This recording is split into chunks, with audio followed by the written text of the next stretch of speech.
Hi, my name's John Norland, and this is Houston Kraft, and we're the co-founders of CharacterStrong. And welcome to this on-demand webinar where we're going to be talking about the different ways that CharacterStrong is supporting schools internationally. The key question to start is this: is it possible to change school culture in 10 minutes a week? And the answer is yes. In fact, a staple part of the CharacterStrong secondary advisory curricula is the first 5 to 10 minutes of every week, where a character social emotional learning challenge is given to students to consider for that week. And when we plant that seed of what it looks like to put strong social emotional learning and character into action, some really cool things can happen like this. We believe that when we provide opportunities to practice things like kindness or respect or patience or forgiveness, we increase the likelihood of students actually taking us up on them. So here's an example of a byproduct of what culture starts to look like when we provide opportunities for those pro-social behaviors, like students greeting at the door every morning while students and staff walk in. Or one of our favorite kindness dares, the kindness ninja, the middle level, where students are trying to be sneaky about leaving a note of gratitude without getting caught. Or the students who have decided to clean up the bleachers after their home game. They're bringing their home garbage bags and they're cleaning up. And what we love about culture change is that it doesn't just impact the students who are being taught in the moment. You know that young people are watching, and that influence is happening all the time. Like this young boy says, "Can I help clean up, Mom?"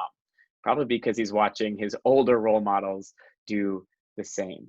So this content, this work is for you if you believe in teaching the whole child. Those social emotional skills, those character skills that we know are going to drive a lot of success and fulfillment and employability in our students' futures. It's also for you if you don't want to figure it out on your own. Because building this out on your own, an intentional, vertically aligned from start to finish program is really, really difficult and high burden on the system.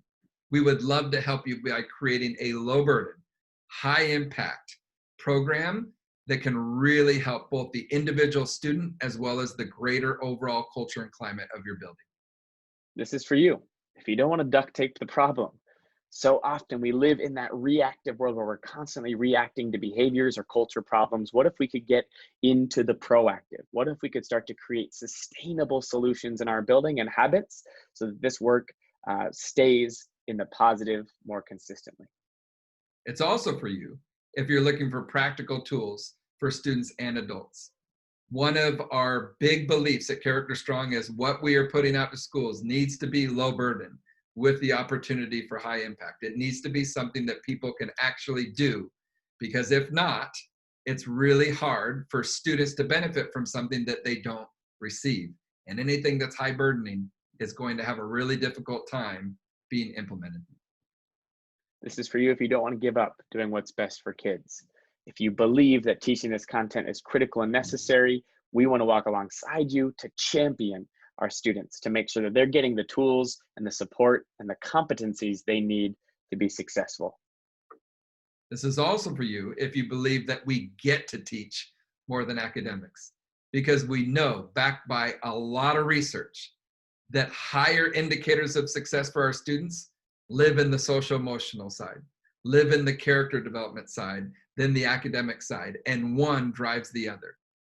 We need to do the staff readiness work to realize that we get to do this and that we also have a role to play in that alongside partnering with families. It takes a village. This is not for you if you believe the opposite of all those things. Let's jump in. The timing is right. Even if you feel like this is starting quote unquote too late, it is never too late to begin this work with our schools, because we know it's going to take time. And so why not start today? We believe we cannot wait on our kids with increasing anxiety, with social isolation, with all kinds of data to support what's happening with our young people today, with teenage suicide rates increasing. We cannot wait. We must start today.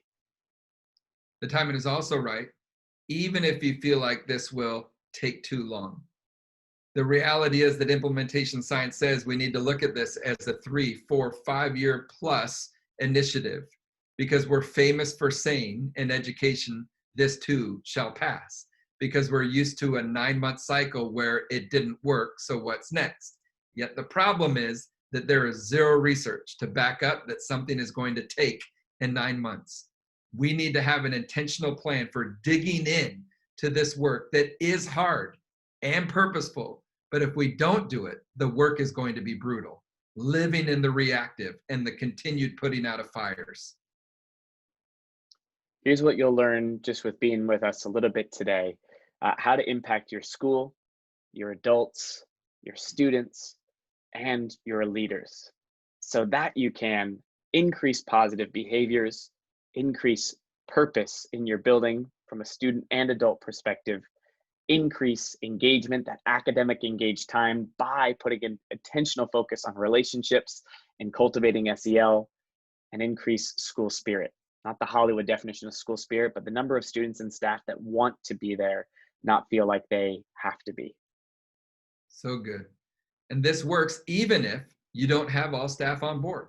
In fact, we can provide staff readiness surveys, but also a clear vision for how we can move forward, even if you don't have 100% of your staff. The reality is, if you've got 80% or more, then move, because your kids deserve it. And then we do the work of supporting our staff with continuing to come on board, because we can't wait on our students. They need this work. This works even if you think students will think this is stupid. Hmm. We believe deeply in trusting the process, that we are in the seed planting business, and we've seen both analytically and anecdotally how this content shapes students over time. Students want to be a part of this. Their resistance is only in the face of the vulnerability required to go after this. It takes time to normalize these practices, but students deep down are craving opportunities for deeper connection and things that provide meaning in their life and ultimately create a better school and better world. This works even if you think you can't change your culture. The reality is you can, through an intentional effort. And when we can leverage the influence that your staff has relationally, when we can influence through a smaller group of students, the social connections that they have with their peers, we can slowly and continuously make change and impact on our school-wide culture, no matter how difficult it is. This works even if you think there's too much, quote unquote, on your plate. What we've learned time and time again is that this work is not another thing on the plate, it is the plate. And if we don't do the hard, uncomfortable, challenging work of shifting some of those mental models, of equipping people with those foundational tools, then that constant putting out fires, that constant living in the reactive, is the thing that actually overburdens the system. This work is the plate. So here are the 4 keys. Yeah, here are the 4 keys to culture change. We look at it through a holistic approach. One is school-wide integration. It needs to be tied into our school-wide efforts. The second one is the adult behavior practices from a tier 1 lens. What are some very intentional relational practices that we can commit to as an entire staff to role model this work? The third part is tier 1 instruction of these core social emotional learning competencies and character development competencies that are so important to teach with fidelity. And then the fourth part is student leadership. What are we doing with a smaller group of students to leverage those social connections, that we're mentoring those students, that we're pouring into them more so that they're more likely to demonstrate the pro-social behaviors that we want to see school-wide. This is our theory of change, and it's through a holistic approach. So we start with school-wide integration. One of our favorite ways to refer to it is the fingerprints of kindness. Right? Where do we see those marks, those evidence components, those artifacts of culture change in a building? Well, here's a simple example of a school that has taken our content. The student leaders are in charge of putting up every week the character dare in the hallway so that people can see it. Why? Because we believe we need to be reminded more than we need to be taught. Second part is adult behavior practices that need to be low burden with the opportunity of high impact. And one of the most simple ways that staff will start to engage with CharacterStrong is through the staff character dares. The students use character dares through their curricula, but we have very specific staff character dares, which are proactive relational strategies, many of which are focused on staff to student. Some are focused on staff to staff, and some are focused on staff to family. One of my favorites is a very practical idea. The student becomes the master.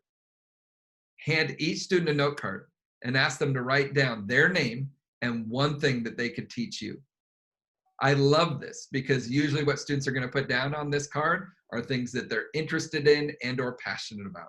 And the next time that I'm doing that real intentional work of how do I connect with Connor, I can go to that stack of cards and find out that Connor really likes blank and start to ask him about something unrelated to school to help me build those connections. We also have admin character dares because we know that it's not just students that need character development, it's not just staff, it is everyone. So how do we make sure that all those stakeholders in a building are going after their character? Well, we provide them with low burden opportunities. Here's one of my simple favorites: eat where they eat. Twice this week, join students for lunch. Rotate throughout the whole school, engage in conversations, sit with them and be present. And if you want to go the extra mile for some empathy building, try eating the school lunch with them so you can empathize with their menu, and or bring some free pizza to hand out. But who needs character development? Everyone. Including our families, right? We need these ideas of things that we can do. These are things that the school, the administration, the counselors, teachers could put out to their families to show a direct connection to the work you're doing with your advisory program. Here's an example of a family character dare: kind conference call.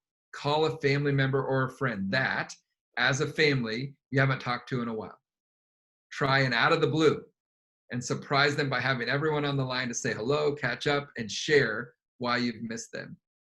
Things that are in the big picture, low burden, but have the potential for high impact on our even family relationships.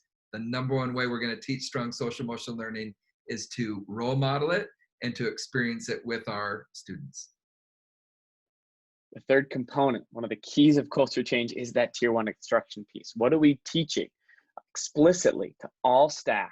Are we getting all students and all staff involved in this process?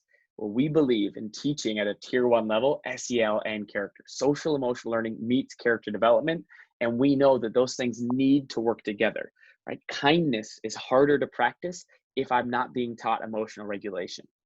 Patience is harder to practice if I don't have a growth mindset. Forgiveness is really hard to practice if I don't have the skill of perspective taking. So teaching those things together on a tier one level and making time for that as a school is critically important. We do this at the secondary level with a 6th through 12th grade vertically aligned curriculum that is designed to be was designed by educators for educators, so that there isn't 1,000 copies, so there isn't a whole bunch of new supplies. It is all digital and designed with slide decks so that you can deliver it with little to no prep needed. We know that it needs to be low burden on the system if it's going to be implemented with fidelity. We, of course, also built this at the elementary level in order to create a holistic district-wide approach. And what does some of that stuff look like? Well, we put people into action with these character dares. We've talked about them for our staff and administrators and for families. But here's some example of what it looks like on a weekly basis for students at the secondary level. One of my favorite kindness challenges: recognize the unrecognized. Write a note of thanks and encouragement to someone in the school who you feel like does not get recognized enough for what they do. Kindness isn't the only character trait we focus on. Here's another one of my favorites: family matters. Do a chore without being asked today. Mother Teresa says, if you want to change the world, go home and love your family. So we believe in getting those victories at home. How about this one, John? The identity alignment. This is one I love because this is really hard, not just for students, but I think adults. And this goes to that 10 minutes a week. Think about this. Write down 5 things that you want to be about and or value. And now go back through your past 20 posts on social media and see if it fits those 5 things. So it's not just the challenge itself, but understanding how this connects to the idea of honesty, which can be defined as being free from deception, that I can't be one way in one area of my life and be different in another area of my life and say that I'm being honest. Are those two aligned or not? And this is a great challenge for students to not just consider, but to discuss together, that is very relevant and engaging. Another one that is one of our favorites, not just for high school students, but also some of the most powerful moments that come from our educator trainings is this character dare connected to humility. It's called Breakfast of Champions, and it goes like this. Message 5 people the following text. What is one way that I could be better in our relationship? Even just considering that character dare for some is a character dare in itself. And powerful things can happen from giving people the opportunity to dig into that, to discuss and either speak their truth or reflect on their experience with the actual character dare. What did they learn about themselves and others in attempting that dare? That's why we believe tier 1 instruction is so important. Those opportunities to put into action the things that we believe in. We talk about our character dares as practical ways to exercise abstract values, right? We can talk about being kind or respectful. We can believe in it as a school, but just because we believe in something or we say we value it doesn't mean we're competent or skilled at it. We believe that repetition is the key to fluency, which means the more we're able to practice over time, the more likely we're going to develop those skill sets. And we do this pre-K through 12th grade and with adults. But we also put a really intentional focus on students and their leadership role. Yeah, tell us about this. It's interesting because with the student leadership piece, Houston, we know that what if we could then get a smaller group who are representative of your student population engaging with this more, being poured into more, who are then more likely to demonstrate those pro-social behaviors. But at CharacterStrong, one of the ways that we also want to support that is getting into those spaces where students are living to provide positive content. Absolutely. The student leadership component is so critical, that peer-to-peer role modeling that we know is important. We talk about believing in student leadership programs needing to be representative of your student body in order for them to be effective influencers on campus.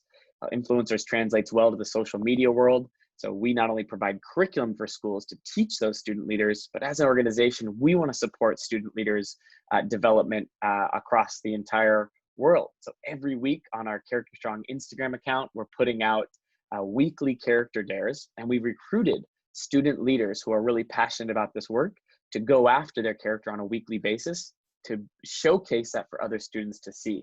So here's an example of one. Write an anonymous note to a teacher or staff member at your school, a selflessness dare. Here's another example. Back to that identity alignment piece. Write down 5 things you want to stand for. Look at your last 5 Instagram posts to see if they reflect these things. So students are taking these dares and going virtual with them. And then student leaders are sharing stuff like their reflections. They'll be speaking into why this work is important, or their struggles completing the dare, or actually their victories completing that dare. And being able to showcase that to other students is powerful role modeling for young people to see, especially on a platform like social media. So good. And so when we look at this and bring this together, this is the 4 keys to changing your overall school culture and climate. It's our theory of change: school-wide integration, adult behavior practices, tier 1 instruction, and the student leadership component. This is what we can control. Schools who engage with CharacterStrong have what we call our CSI, or CharacterStrong implementation rubric, to really help their teams move the work forward ongoing with their staff and with their students. And we continue to support those implementation efforts through regional trainings, both in person and virtually, as well as by providing fidelity audits where we can come in and do that outside audit to then give the input, give information for your staff to then be able to action plan and problem solve to keep moving the work forward with why something's working or not using that implementation rubric. So let's get started. A couple ways to get started is to book a culture call. We have a team of people who are specializing in supporting schools just like yours by being able to answer questions and figure out what the best place is to begin this work. You can always email us with any sort of question you have. It's just info@characterstrong.com. That's info@characterstrong.com. Drop us a note anytime. We have a team who's always ready to respond to those. We have a Facebook group. Just search CharacterStrong Educators and ask to join that group. And we have thousands of educators around the country and the world who are coming together to support best practices. And we have a team of people who help manage that community. And sign up today for our webinars, for our blogs, for our podcasts. or join us at one of our educator trainings in person or virtually. And let's get going on this work that we know is more critical than ever. Is it possible to change school culture in 10 minutes a week, John? What do you think? The answer is yes. And I've seen it firsthand for over a decade at the high school level. And now we've seen it firsthand in thousands of classrooms and schools across the country and internationally. Let's not wait anymore. Let's do this work together to really meet the needs of our students and our staff to create a more loving world.